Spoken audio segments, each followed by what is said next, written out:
Un grand merci, Monsieur le secrétaire général de l'OTAN, Monsieur Jens Stoltenberg, de nous accorder cette interview pour LCI. L'OTAN est l'organisation militaire, l'alliance militaire la plus puissante au monde et qui joue un rôle dans la guerre en Ukraine. Comment percevez-vous la situation actuelle? Nous trouvons-nous à un tournant selon vous? Cette guerre est une guerre d'attrition. La Russie n'envisage pas de préparer la paix. Non, le président Poutine se prépare à faire davantage la guerre. Les alliés, y compris la France, fournissent une aide sans précédent militaire à l'Ukraine afin de permettre à l'Ukraine de lancer des contre-offensives, et ce, afin de libérer son territoire. C'est la seule manière de répondre à cette guerre d'agression lancée par le président Poutine contre une nation souveraine indépendante. Avez-vous confiance en cette contre-offensive ukrainienne parce que l'on entend tous les jours qu'ils sont épuisés, qu'il leur manque des munitions et que la situation est très difficile pour eux? Les guerres sont, par essence, imprévisibles. Nul ne peut affirmer quoi que ce soit avec certitude. Mais nous pouvons dire qu'il y a un courage, une détermination, une bravoure des forces armées ukrainiennes, du leadership politique et de la population. Cette bravoure, combinée au soutien militaire sans précédent fourni par les Alliés, va permettre à l'Ukraine de marquer des points avec des blindés, avec des systèmes antiaériens avancés, avec de l'artillerie. C'est la meilleure manière de permettre aux Ukrainiens de libérer leur territoire. Mais au contraire, comment percevez-vous l'armée russe? Parce que d'aucuns affirment qu'elle pourrait s'effondrer, mais d'autres leur répondent qu'elle est extrêmement puissante. Comment perçoit-on l'armée russe à Nous constatons que l'armée russe n'a pas la qualité, n'a pas l'équipement, n'a pas les compétences dont nous pensions qu'elle disposait. Mais ce que la Russie n'a pas en qualité, elle le compense en quantité. La Russie lance des dizaines de milliers de soldats dans la mêlée. Les pertes sont absolument énormes. Mais de l'autre côté, bien sûr, cela inflige également des pertes importantes aux Ukrainiens qui se défendent contre cette guerre d'agression brutale. Cette guerre devient véritablement une guerre d'attrition qui est une bataille des logistiques. Il nous faut donc produire davantage de munitions et fournir les dites munitions à l'Ukraine. Nous en parlerons dans quelques instants, mais d'abord, aujourd'hui et hier a lieu cette visite de Xi Jinping à Moscou. Ils échangent avec le président Poutine sur une coopération renforcée. Dispose-t-on d'éléments qui permetmettent de prouver ou d'affirmer qu'il existe une coopération militaire entre ces deux pays à l'heure actuelle? Nous n'avons pas vu de preuves que la Chine fournissait de l'aide létale, mais nous savons que les Russes ont demandé cette aide létale à la Chine. C'est pourquoi nous disons très clairement à Pékin, à la Chine, que la Chine ne doit pas fournir d'aide létale à la Russie. Cela reviendrait à soutenir une guerre illégale d'agression. Vous n'avez aucun élément sur une coopération réelle, même des éléments qui ne soient pas très clairs? C'est un défi, bien sûr, car il y a différents types de soutien, et ce soutien n'est pas nécessairement létal. Il peut s'agir de capacités duales de communication ou d'imagerie. Autant d'éléments qui peuvent être utiles à l'effort de guerre de la Russie. Il y a également un soutien économique. La Chine est un partenaire commercial très important pour la Russie. Cela vous inquiète? Eh bien, nous constatons qu'il y a une tendance qui est en cours depuis plusieurs années, une tendance de rapprochement entre la Chine et la Russie. Quelques semaines avant l'invasion de février, le président Poutine s'est rendu à Pékin, il a rencontré le président Xi et ils ont signé une déclaration commune de partenariat sans limite. Ils s'opèrent de manière plus étroite dans les domaines diplomatiques, économiques, politiques, mais également dans le domaine militaire, avec des patrouilles maritimes et aériennes communes. Cette visite à Moscou fait partie d'une tendance. Mais ils ont également un plan de paix et Xi Jinping veut échanger avec Volodymyr Zelensky. Pensez-vous que cela soit une solution pour un médiateur ou que ce soit une solution qui n'ait pas de valeur? Tout d'abord, c'est aux Ukrainiens de décider des conditions et du cadre de tout type de solution de paix négociée. Pour tout type de négociation de fin à ce conflit, la Chine n'a pas encore condamné la guerre d'agression brutale lancée par la Russie qui viole le droit international contre l'Ukraine. C'est pourquoi la Chine devrait prendre langue directement avec le président Zelensky et avec l'Ukraine. Et ce, afin de démontrer que la Chine est prête à jouer un rôle plus constructif. Je me féliciterai de tout type d'initiative, de tout type de plan qui peut permettre d'atteindre une paix juste et durable. Il y a des éléments positifs dans le plan de paix chinois. Par exemple, je pense au respect des civils, je pense à la sûreté nucléaire et au fait qu'il faut respecter l'intégrité et la souveraineté territoriale. Tout accord raisonnable pour l'Ukraine doit être fondé sur ces principes. Et ces principes sont au cœur du plan de paix proposé par le président Zelensky.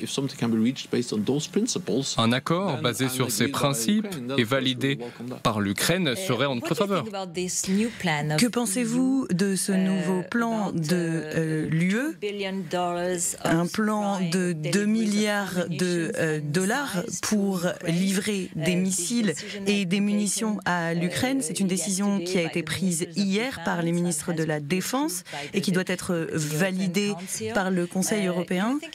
Pensez-vous que cela puisse avoir une influence sur l'issue de la guerre? C'est très bienvenu et nous nous félicitons de toutes les initiatives prises par l'Union européenne. Nous nous félicitons de tous les efforts visant à fournir de l'équipement à l'Ukraine. En tout, les alliés de l'OTAN ont fourni l'équivalent de 65 milliards de dollars en soutien militaire. Bien sûr, les États-Unis sont de loin le premier contributeur, mais il y a d'autres alliés qui contribuent de manière importante, des alliés européens. Les achats en commun, c'est quelque chose que nous connaissons depuis de nombreuses années à l'OTAN. Nous ne sommes pas rivaux en cela. Non, nous ne sommes pas des rivaux, mais nous nous complétons. Lorsque la Finlande et la Suède auront rejoint l'OTAN, 96 des citoyens de l'Union européenne vivront dans des pays membres de l'OTAN. L'OTAN est le fondement de la sécurité européenne. L'Union européenne joue bien sûr un rôle important, mais en matière de défense et de sécurité, l'OTAN est le fondement. 80% des dépenses de défense effectuées par l'OTAN sont effectuées par des pays qui ne sont pas européens. Les États-Unis, bien sûr, mais également le Royaume-Uni et le Canada jouent un rôle important pour la sécurité européenne. Qu'en pensez-vous? On a appris que la Pologne et la Slovaquie avaient annoncé qu'ils livreraient des avions de chasse à l'Ukraine. Pensez-vous qu'il s'agisse d'une solution que l'OTAN doit étudier? Ces décisions sont prises au niveau national. Les alliés se consultent, bien sûr, sur ces sujets, sur les systèmes qui seront fournis à l'Ukraine. Il y a également un groupe de contact conduit par les États-Unis qui coordonne le soutien à l'Ukraine. Les alliés ont été informés des décisions prises par la Pologne et par la Slovaquie sur la fourniture d'avions de combat. L'appelez-vous de vos voeux? Êtes-vous favorable à la livraison d'avions de chasse? C'est au pays, c'est une décision nationale de décider. Mon message est le suivant. Certes, nous pouvons échanger sur les systèmes d'artillerie, sur les avions que nous pouvons envoyer, mais tout aussi important est le fait de nous assurer que tous les systèmes d'armes, que toutes les plateformes qui ont été fournies aux Ukrainiens restent opérationnelles. À cette fin, nous devons livrer non seulement des nouvelles armes, mais également des pièces détachées, des munitions, du carburant, des capacités de maintenance. Tout cela est nécessaire afin de garantir le maintien en conditions opérationnelles des matériels livrés. L'Ukraine a certes reçu des systèmes très avancés, y compris de la part de la France, des systèmes antiaériens et de l'artillerie, mais Maintenir tous ces systèmes demande beaucoup de soutien au quotidien. Craignez-vous de nouveaux changements politiques aux États-Unis, des changements politiques qui mèneraient à l'élection d'un nouveau président qui pourrait éventuellement quitter l'OTAN et changer la situation pour l'Ukraine, par exemple? Nous sommes 30 démocraties, il n'y a jamais de garantie quant aux résultats des élections dans les différents pays que nous sommes. Il y a toujours la possibilité qu'en Europe ou aux États-Unis, des personnalités soient élues qui ne soutiennent pas l'OTAN. Cela étant, depuis près de 75 ans, nous constatons que malgré les divergences, malgré les désaccords, malgré le fait que nous sommes des deux côtés de l'Atlantique avec une culture et une histoire différentes, nous avons toujours été en mesure d'assumer une défense collective. Et dans un monde plus dangereux, il nous faut assumer les principes de l'OTAN, un pour tous, tous pour un. Une attaque contre un membre de l'OTAN est une attaque contre toute l'Alliance. Et ce, non pas pour provoquer un conflit, mais pour le prévenir et pour préserver la paix, comme nous l'avons fait depuis de nombreuses années. Et même à l'époque où M. Trump était président des États-Unis, les États-Unis ont augmenté leur présence militaire en Europe. Si on se dit qu'on a peur que des personnalités soient élues qui ne sont pas en faveur de l'OTAN, eh bien, il faut renforcer les liens institutionnels entre l'Amérique du Nord et l'Europe, car ces liens traversent les tempêtes politiques et renforcent les liens multilatéraux entre l'Europe et l'Union européenne et les États-Unis.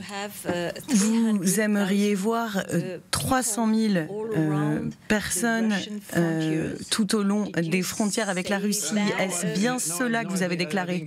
Je pense que vous faites ici référence au fait que nous renforçons notre dissuasion et notre défense avec davantage de troupes, mais également une disponibilité opérationnelle renforcée.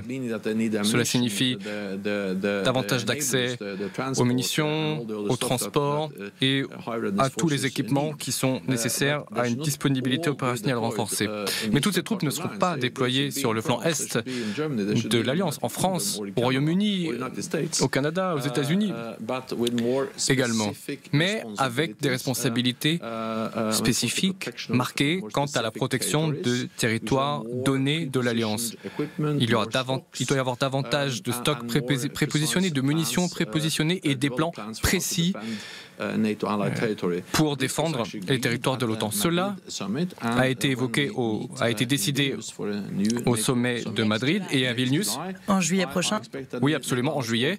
Je pense que les Alliés vont avancer encore dans la concrétisation de cette dissuasion et de cette défense renforcée.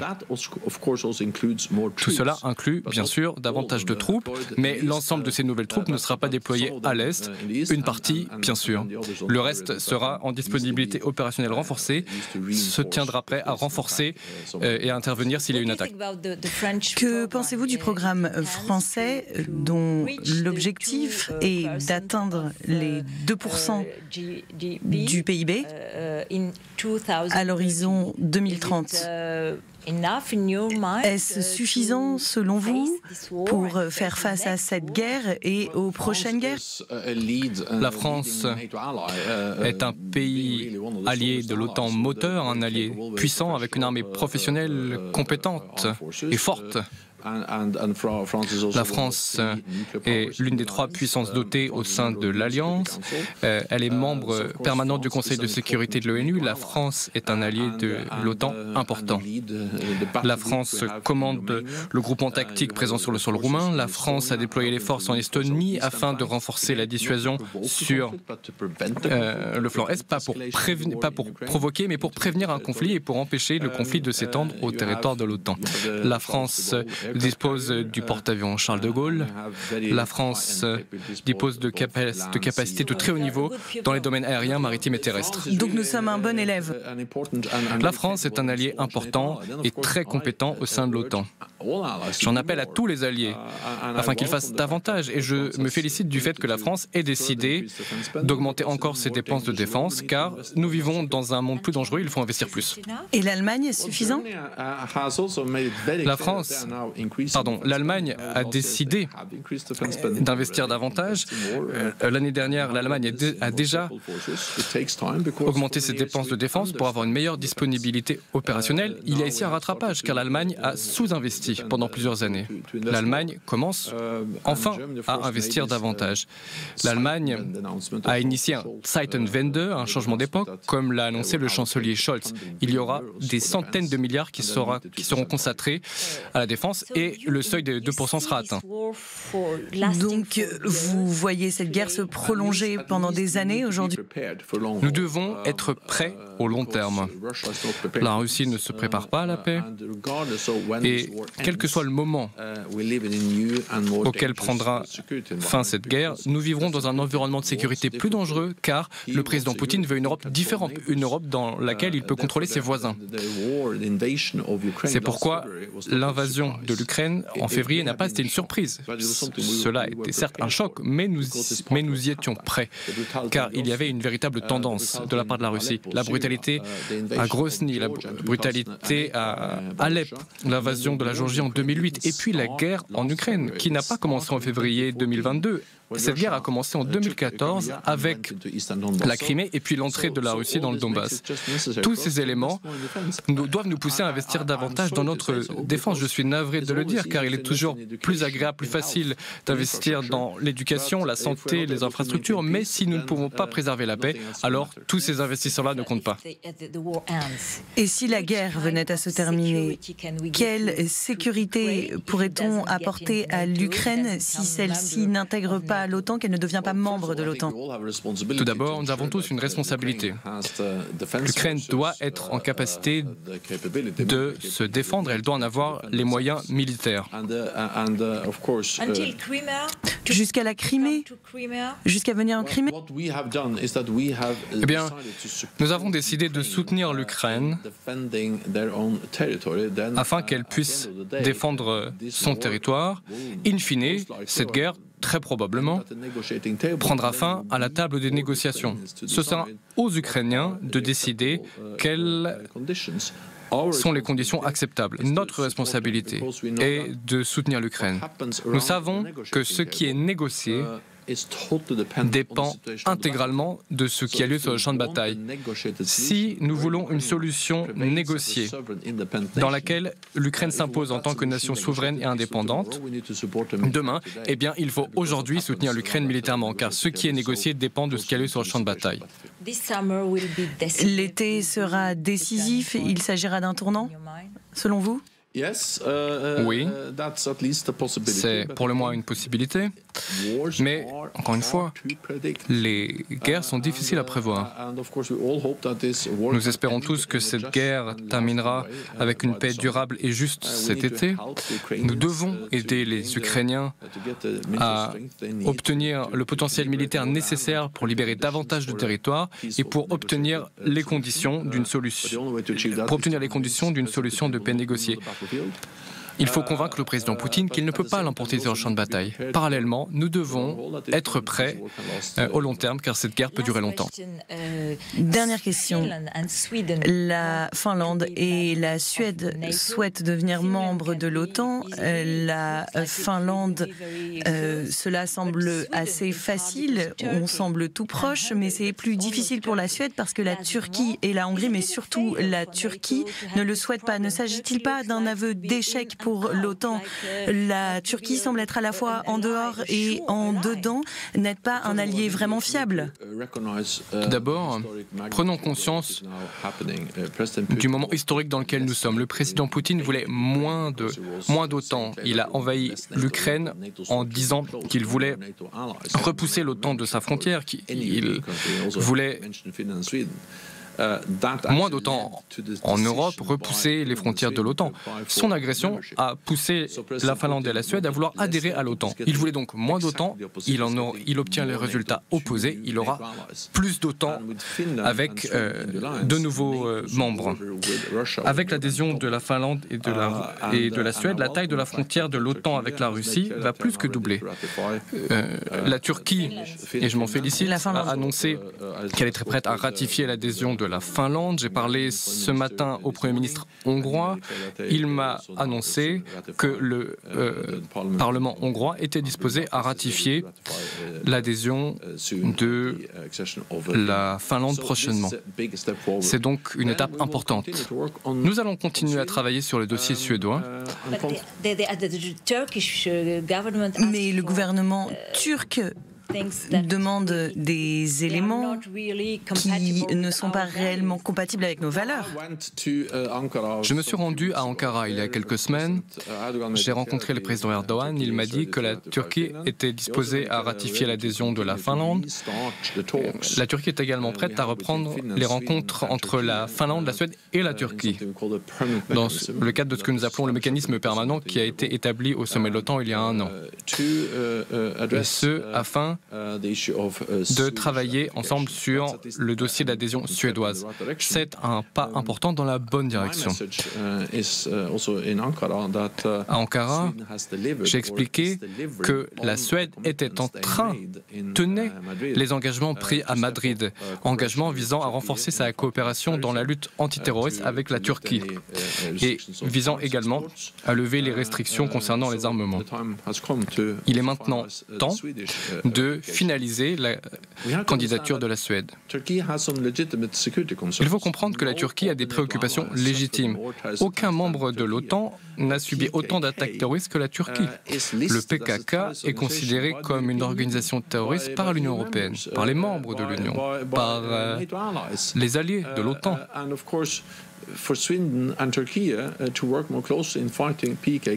Pour la Turquie et la Suède, il est utile de coopérer. Non seulement pour la Turquie, car elle pourra se protéger mieux, mais également pour la Suède, car un certain nombre des individus concernés sont liés au crime organisé en Suède. Le PKK est une organisation terroriste et considérée comme telle par nous tous. Et il faut renforcer cette coopération pour lutter contre elle. Dernière question, ce sera vraiment la dernière. Dmitri Peskov, qui est le porte-parole de Vladimir Poutine, a récemment déclaré que l'invasion s'était transformée en une confrontation avec l'intégralité de l'OTAN. Comment répondre à cette déclaration? Sommes-nous en guerre directe avec la Russie? Non. Les alliés de l'OTAN ne sont pas en guerre contre la Russie. Nous ne sommes pas partis au conflit. Il n'y a pas de troupes de l'OTAN au sol, il n'y a pas d'aéronefs dans le ciel ukrainien.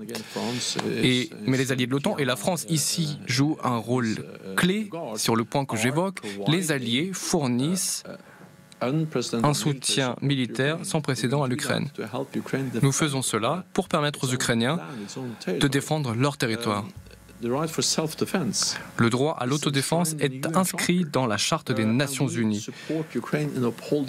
Et nous permettons aux Ukrainiens d'exercer ce droit. Cela ne fait pas de nous des partis au conflit. Nous avons l'obligation de soutenir l'Ukraine.